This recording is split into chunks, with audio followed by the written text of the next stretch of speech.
7, 80년대 초등학교 교실은 굉장히 추웠습니다. 그래서 아이들이 등교해서 제일 먼저 하는 일이 교단 옆에 있는 그 난로 옆에 가가지고 손 째는 일이 제일 먼저 하는 일이었죠. 쉬는 시간만 되면 저쪽 뒤에 있던 덩치 큰 아이들이 그냥 엄마를 녹이려고 막 와서 아이들을 비집고 그냥 거기서 엎치락 뒤치락 하면서 뭐 싸움이 나기도 하고 그랬던 기억이 있습니다.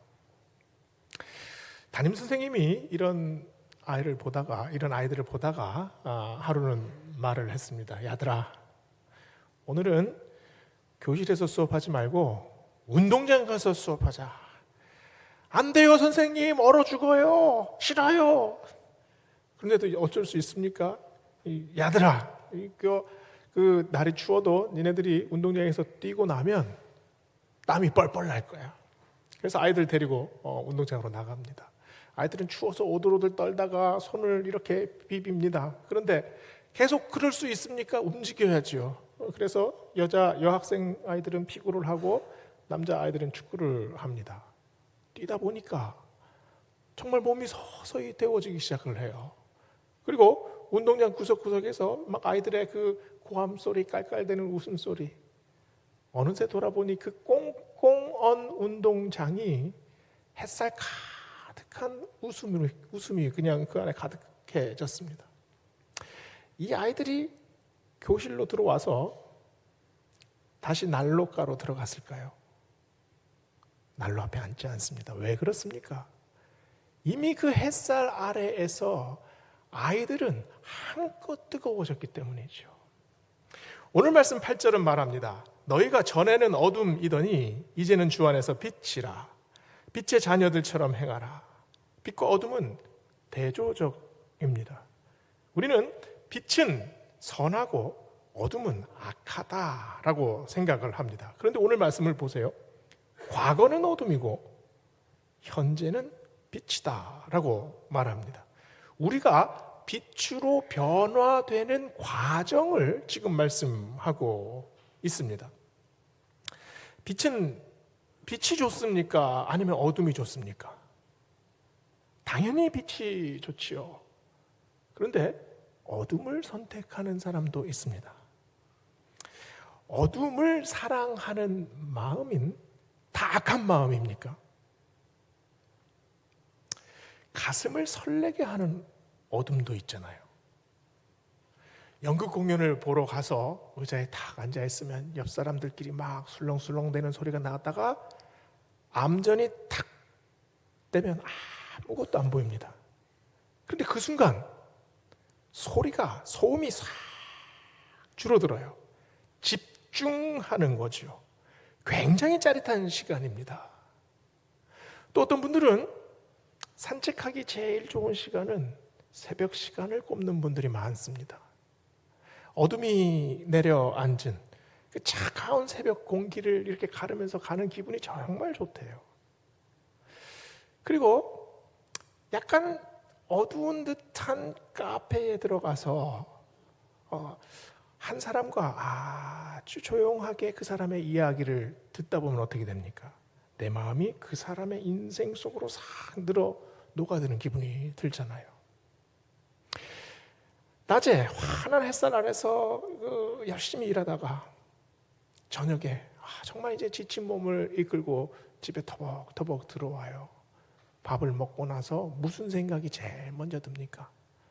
샤워하고 불 끄고 탁 자면 정말 행복하겠다. 그 잠이 주는 행복이 우리에게 있잖아요.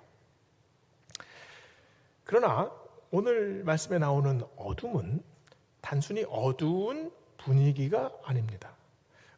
스코토스라는 단어, 이게 어둠이라는 뜻인데요. darkness를 말합니다. 흑암, 암흑을 말하죠. 이 똑같은 스코토스라는 단어를 요한복음에서는 요한복음 3장 19절에서 이렇게 말합니다. 빛이 세상에 왔으되 사람들이 자기 행위가 악함으로 빛보다 어둠을 더 사랑하니라. 자기 행위, 자기 마음이 깨지면, 자기가 악해지면, 우리의 마음이 어두워지면 우리는 어두운 곳으로 향하게 됩니다. 아담과 하와가 선악과를 따먹고 나서 제일 먼저 찾은 곳이 어디였습니까? 깊은 숲속이었습니다. 그 숲으로 숨어들면 아무도 찾지 못할 거라고 생각을 했기 때문이죠. 우리 안에 있는 어둠은 굉장히 다양한 모습으로 나타납니다. 첫 번째로 생각할 것은 구조적인 어둠이 있어요. 그 황석영 작가가 쓴 어둠의 자식들이라는 소설을 보면 이 80년대 빈민가를 아주 적나라하게 표현합니다. 그 서울에 정말 올라와서 그 척박한 삶 속에 살아가면서 이 사람들이 쓰레기산 옆으로 가서 판잣집을 짓고 살아가요. 근데 이 사람들이 그곳에서 서로 희망을 공유하는 것이 아니라 서로의 절망을 뜯어먹고 살아갑니다. 그곳에는 넉마주의, 소매치기, 그리고 율락 여성들 이렇게 모여서 있는데 이 사람들이 어떤 사람들입니까? 가난한 사람들 중에서도 가난한 사람들, 갈 곳 없는 사람들 중에서도 갈 곳 없는 사람들입니다. 어두운 사람들이 모여드니 점점 더 어두워집니다. 그래서 그 알코올 중독자를 남편을 이렇게 그 보살피는 아내가 알코올 중독이 돼요. 그리고 율락 여성들을 도우려고 찾아간 젊은 청년이 포주가 되어 버립니다. 물론 이곳에도 아주 미약한 빛이 나타나긴 해요. 강도처럼 살던 그 남자가 자기 동생, 아주 어린 동생인데 이 어린 동생을 어떻게든 제대로 키워보려고 자기처럼은 살게 하지 않겠다고 아주 애를 쓰는 장면이 나와요. 그러나 그 애씀이 아주 미약한 빛처럼 그냥 빛을 발하지 못하고 이렇게 쓰러지는 모습을 보게 됩니다. 또 어떤 어둠이 있습니까? 우리가 살아가면서 스스로 어둠 속으로 들어가는 경우도 있습니다. 젊은이들은 어둠 속에서 화려함을 찾으려고 합니다. 아주 그냥 밤새도록 술을 많이 마시기도 하고요. 그리고 아주 화려한 네온 사인 밑에서 그냥 막 휘젓고 다니기도 합니다. 어떻게 보면 굉장히 방탕하게 보여요. 그리고 어떻게 보면 굉장히 인생을 헛사는 것처럼 보입니다. 그러나 젊은이들의 어둠은 어떤 어둠입니까? 이들이 어둠 자체를 사랑합니까? 어둠 자체를 사랑하는 것이 아니라 이들의 어둠은 호기심입니다. 그 안에 어떤 금기된 행동이 있고 또 그 안에 어떤 비밀스러운 그런 사건들이 있어요. 그것들을 통해서 이들이 삶의 어떤 스릴을 느끼거든요. 어둠은 젊은이들에게 자유와 탈출이기도 합니다. 젊은 시절의 일탈은 어떤 내 안에 한계를 지어준 상황을 이렇게 깨뜨리고 밖으로 나가는 일 아닙니까? 내 안에 불안을 어떻게든 표출하는 행위이기도 합니다. 그래서 반항하는 것으로 자기 주도권을 다시 찾으려고 하는 모습이 젊은이들에게 많이 보이지 않습니까? 그런가 하면 또 우리 안에 도사리고 있는 깊은 어둠도 있습니다. 우리 영혼은 마치 깊은 바다와 같지 않습니까? 이 안에 이 깊은 곳에 무엇이 들어있는지 사실 우리도 잘 모릅니다. 어떤 큰 사건을 한번 딱 만나면 그 안에서 내 안에서 이루어지는 그 마음의 역동, 그 다이나믹이 어떤지 우리는 잘 몰라요. 어떤 사람은 깊이 좌절합니다. 그리고 큰 실패를 겪은 사람들은 웬만해서는 다시 일어나지 못하는 경우를 우리가 많이 보지 않습니까? 왜 그렇습니까? 자기를 아주 비난하기 시작하죠. 그리고 사람들과의 관계에서 끊어집니다. 그리고 사람들과의 관계만 끊어지는 것이 아니라 하나님과의 관계도 끊습니다. 단절을 넘어서 자기를 파괴하고 그리고 하나님을 대적하기 시작을 하죠. 죄책감과 수치심이 있어요. 그런데 이것을 분노로 표현하는데 그 분노가 자기를 향하거나 아니면 하나님을 향하는 경우가 참 많습니다. 이게 그래서 악의 죄악의 악순환 속으로 자꾸 들어가는 경우들이 얼마나 많이 있습니까? 사람들이 어둠으로 향하는 이유가 어둠을 즐거워해서가 아니라 어쩌면 어쩔 수 없이 어둠 속으로 빨려 들어가는 경우들이 이렇게 많이 있습니다. 내 안에 부족함이 있기 때문에 더 부족해지죠. 내가 어둠 안에 있는데 그 어둠이 나를 더 깊은 어둠으로 자꾸 끌어당깁니다.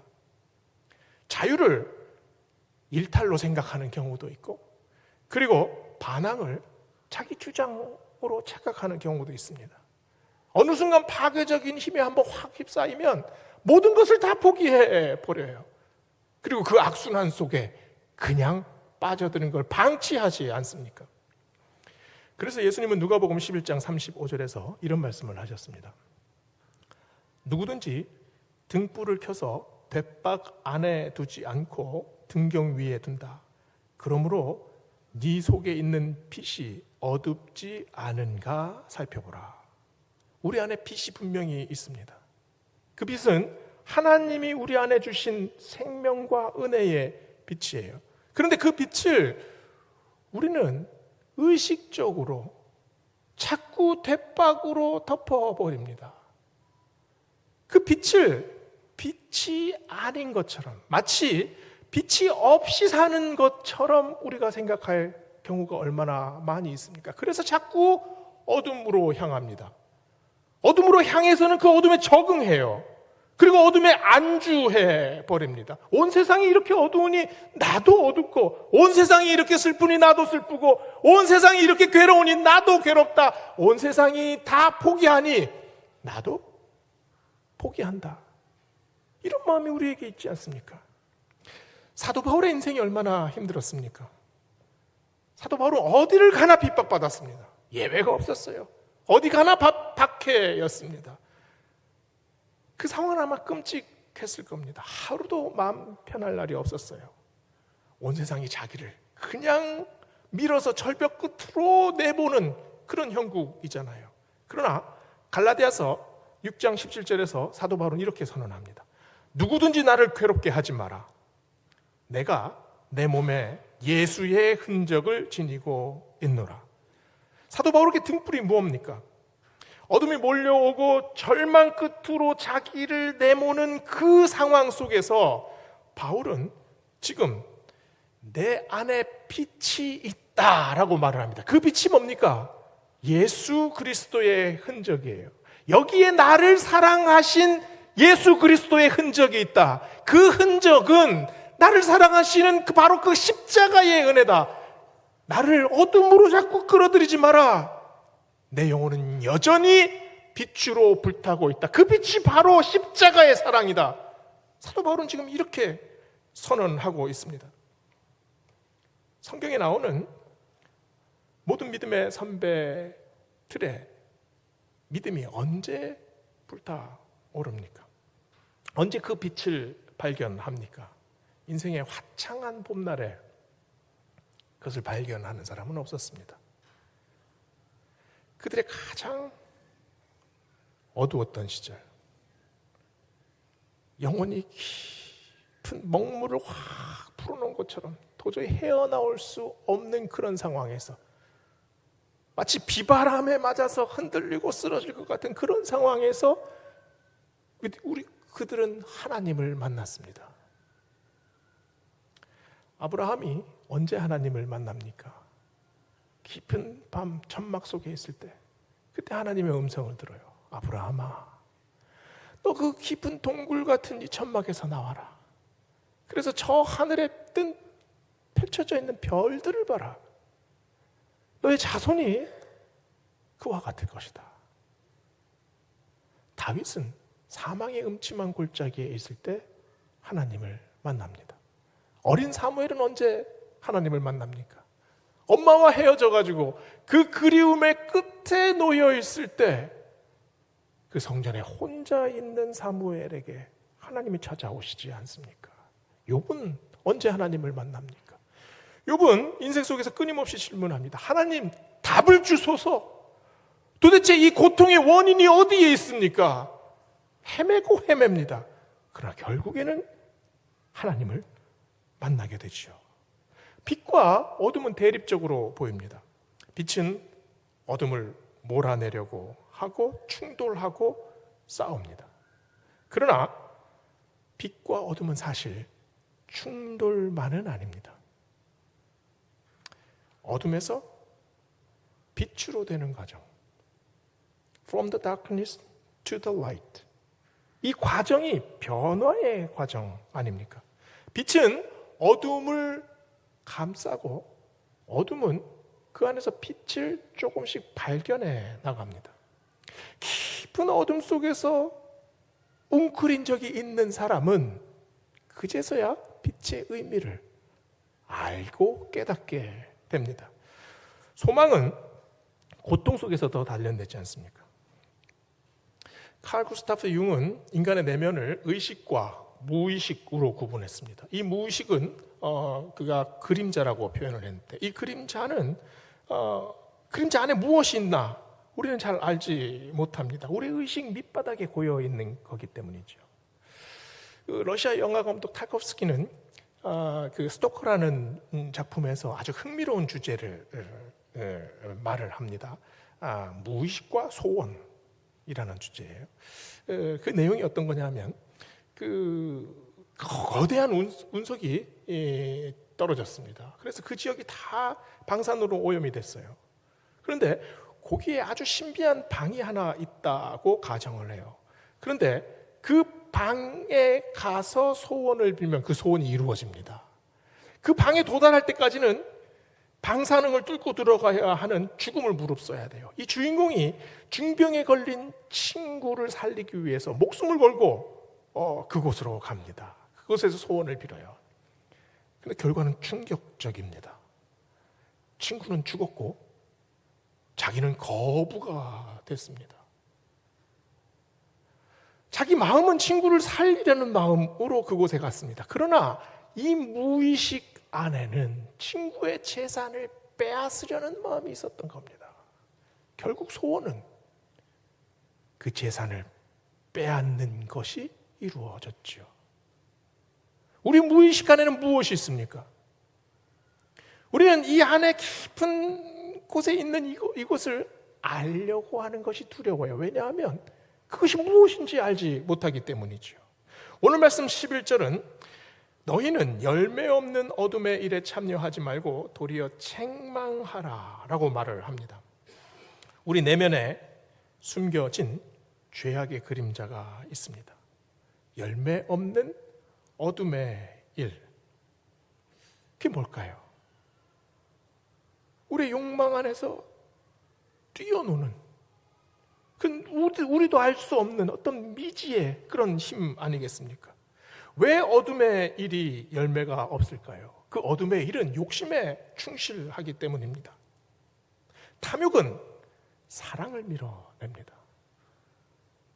욕심은 은혜를 무시해요. 아무리 우리가 금자탑 같은 어떤 성과를 이뤘다고 해도 그 안에 사랑이 없으면 우리는 은혜를 깨달을 수가 없습니다. 예수님이 열매 없는 어둠의 일을 어떻게 표현하셨을까요? 욕심이 잉태하면 죄를 낳고 죄가 장성하면 사망을 낳느니라. 물질의 축적을 위해서 이웃을 속이는 사람, 나의 이익을 위해서 다른 사람을 짓밟는 사람, 그 사람의 생명이나 그 사람의 가치는 안중에 없고 오로지 자기만을 위해서 사는 사람, 그래서 꼭대기로 올라가는 것 같고 가지면 가질수록 많아지는 것 같지요. 그러나 그 인생은 죽어가는 인생입니다. 그 영혼은 더 깊은 어둠 속으로 빨려 들어가지 않습니까? 그래서 우리 안에 있는 어둠을 직시해야 합니다. 그리고 우리가 어떤 존재인지 인정해야 됩니다. 그리고 고백하고 회개의 자리로 나아가야 합니다. 예레미야 선지자를 아실 겁니다. 예레미야 선지자는 유대의 죄악을 선포한 선지자이기도 하지만 자신 안에 있는 죄악을, 그 어둠을 아주 세밀하게 직시하고 고백한 선지자예요. 말씀입니다. 예레미야 애가 3장 1절에서 3절은 이렇게 말합니다. 나를 이끌어 어둠 안에서 걸어가게 하시고 나를 어둠 속에 살게 하셔서 죽은 지 오랜 자 같게 하셨으며 나를 둘러싸서 나가지 못하게 하시고 내 사슬을 무겁게 하셨습니다. 어둠 속을 걷는 인생, 어둠을 마시고 어둠을 먹는 인생, 어둠의 사슬에 묶여 있는 인생, 그 인생이 사실 우리의 인생과 다르지 않지 않습니까? 그러나 바로 뒤에 예레미야 애가 3장 19절을 보면 이렇게 말합니다. 그 영혼의 쓰디쓴 담즙, 그것을 어둠을 변화시키고 있다고 말을 해요. 내 고초와 재난, 곧 쑥과 담즙을 기억하소서. 내 마음이 그것을 기억하고 내가 낙심되오나 이것을 내가 내 마음에 담아 두었더니 오히려 내 소망이 되었습니다. 고초와 재난, 내 인생에 경험했던 그 쓴 담즙의 기억, 그리고 수치, 그리고 절망, 이것이 어떻게 소망으로 변하여질 수가 있습니까? 왜냐하면 우리 안에 빛이 있기 때문입니다. 아주 작은 빛이지만 그 빛이 그 어둠 속에서도 여전히 조금 빛나고 있어요. 정말 내가 제대로 살고 싶다, 내 인생이 이래서는 안 될 것 같다, 내가 이제는 정말 달라져야겠다. 그러나 그 빛은 여전히 미미한 빛입니다. 어둠의 빛이라고 할 수 있을 거예요. 그러나 이게 형용모순이잖아요. 어둠이 어떻게 빛납니까? 빛과 어둠은 같을 수 없습니다. 그러나 우리의 삶을 보세요. 우리는 이 모순 속에서 은혜를 발견합니다. 가장 깊은 어둠에 있을 때, 가장 처절했을 때, 가장 괴로웠을 때, 그때 우리는 기적과 같은 은혜를 경험하면서 살지 않았습니까? 사도 바울이 바로 그 경험을 했어요. 그래서 로마서 5장 20절에서 뭐라고 말합니까? 죄가 더한 곳에 은혜가 넘쳤다. 이게 사도 바울이 그냥 한 고백이 아닙니다. 자기 인생을 들여다봤을 때, 내 인생이 정말 죄가 가장 깊었을 때, 모든 것이 이제는 더 이상 소용이 없고 희망이 없다고 생각했을 때, 그때 나에게 은혜가 넘쳤다. 오늘 말씀 11절 13절을 보세요. 너희는 열매 없는 어둠의 일에 참여하지 말고 도리어 책망하라. 그들이 은밀히 행하는 것들은 말하기도 부끄러운 것들이라. 그러나 책망을 받는 모든 것은 빛으로 말미암아 드러나나니 드러나는 것마다 빛이니라. 하나님의 은혜가 우리에게 어떻게 임합니까? 은혜는 어둠을 일시에 제거하지 않습니다. 하나님은 악한 우리를 손바닥 뒤집듯이 갑자기 어느 날 너는 선한 사람이다 라고 말씀하지 않아요. 서서히 변화시키십니다. 나의 어둠이, 내 안에 있는 이 어둠이 은혜를 깨달아가는 과정이 필요합니다. 우리 안에 갈등이 있지요. 수치를 느끼죠. 죄책감으로 괴로워합니다. 그러나 그 괴로워하고 아파하는 그 시간이 얼마나 소중한 시간이고 과정입니까? 오늘 본문에서 가장 소중하게 빛나는 말씀이 있다면 13절 말씀입니다. 책망받아 드러나는 것마다 빛이니라. 책망받아서 그게 세상에 드러나는 것이 그게 수치인 줄 알았어요. 그러나 그것이 빛입니다. 어둠이 어둠을 책망할 수 있습니까? 어둠은 책망하지 않습니다. 아무리 부패하고 아무리 썩어지고 아무리 끝장나는 인생으로 끌려가는 한이 있어도 어둠은 그 사람을 책망하지 않습니다. 그냥 묵인합니다. 그러나 빛은 책망해요. 죄악을 드러냅니다. 오늘 말씀이 이 복음의 진리를 우리에게 역설하고 있습니다. 책망받았어요. 그러나 책망받은 그 순간 하나님의 은혜의 빛이 우리의 인생을 싹 스치는 순간 아닙니까? 부끄러워요. 그러나 깨닫습니다. 수치스럽습니다. 고개를 들 수가 없습니다. 도망가고 싶어요. 그러나 그 안에서 지금 빛이 움직이고 있지 않습니까? 죄가 드러납니다. 괴로워요. 그러나 드러나는 것마다 빛이니라. 이게 오늘 우리에게 주시는 하나님의 말씀입니다. 어둠과 죄악은 웬만해서는 무너지지 않습니다. 마치 단단한 볼링공 같아요. 이 안에 있는 우리의 마음이 얼마나 단단하게 굳어져 있습니까? 그런데 그것을 깨뜨리십니다. 그게 균열을 주십니다. 그리고 그 균열 속으로 하나님의 은혜의 빛을 비추세요. 그 깊은 어둠이 그 빛을 느끼기 시작합니다. 이 순간이 빛나는 어둠 아니겠습니까? 빛나는 어둠. 어둠이 흔들립니다. 어둠 속에 긍휼을 느껴요. 그래서 결국은 그 어둠으로 하여금 눈물을 흘리게 하지 않습니까? 여전히 우리는 죄인입니다. 여전히 우리는 어둠이에요. 그러나 이 죄인을 의인 삼아 주신 그 은혜, 그게 빛나는 어둠 아닙니까? 우리가 전에는 어둠이었어요. 그러나 어느 순간 빛을 경험하게 하십니다. 그래서 주 안에서 이제는 우리가 빛으로 옮겨집니다. 우리 자체가 빛을 발할 수 있습니까?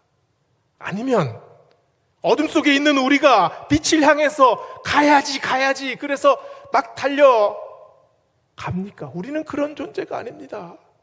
우리는 어둠 속에 묻혀 있으면 어둠에 금방 적응합니다. 그리고 금방 그곳에서 안주해 버리죠. 어둠과 같아지는 겁니다. 어둠을 혐오하면서도 그러면서 어둠과 일치되는 우리의 모습이 얼마나 많이 있습니까? 그러나 예수님은 그 어둠까지도 사랑하셨습니다. 예수님이 이 땅에 오신 이유가 우리 안에 있는 그 어둠을 사랑해서 오신 것 아닙니까? 요한복음은 그 사건을 어떻게 표현합니까? 말씀이 육신이 되어 우리 가운데 거하심에. 우리 가운데가 뭡니까? 우리의 어둠입니다. 우리의 절망이고 우리의 슬픔이고 우리의 희망 없음이고 우리의 죽음입니다. 그러나 말씀이 육신이 되어 우리 가운데 오셨습니다. 우리를 사랑하시고, 우리가 잘한 것이 있어서 사랑하는 것이 아니라 우리 자체를 사랑하시기 때문에 어둠을 뚫고 들어오시는 예수님의 모습을 그대로 보여주지 않습니까? 14절은 말합니다. 잠자는 자여 깨어서 죽은 자들 가운데서 일어나라. 그리스도께서 너에게 비추이시리라 하셨느니라. 어둠 속에 사는 자들은 다 죽은 자들 같습니다. 우리도 죽은 자들처럼 죄악 속에서, 수치 속에서 파묻혀 삽니다. 그러나 하나님은 우리를 죽은 자로 보지 않으십니다. 잠든 자로 보십니다. 그래서 잠시 어둠 속에 머무는 자, 이제 다시 깨어날 자, 다시 일어설 자, 그리고 다시 돌아올 자로 보십니다. 아무리 회복 불가능해 보여도, 아무리 정말 바닥 끝에 더 이상 떨어질 데 없는 그런 인생인 것 같아도, 정말 무덤 속에서 아무런 빛도 보지 못하는 그런 절망 속에 놓여 있어도 잠시 잠든 것뿐이다 말씀하십니다. 오늘 말씀 보세요. 죽은 자들 가운데서 일어나라. 이 말씀 언제 하셨습니까? 예수님께서 죽은 작은 소녀에게 하신 말씀 아닙니까? 작은 자여 일어나라. 달리다 쿰.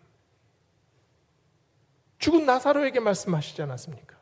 나사로야 일어나라. 우리가 오늘 말씀 속에서 해야 할 일이 뭡니까? 우리의 어둠을, 내 안에 있는 어둠을 주님께 보여드려야 합니다. 주여, 이 안에 이런 어둠이 있습니다. 해결할 수 없는 어둠이 여기 있습니다. 주여, 이곳에 빛을 비춰 주시옵소서.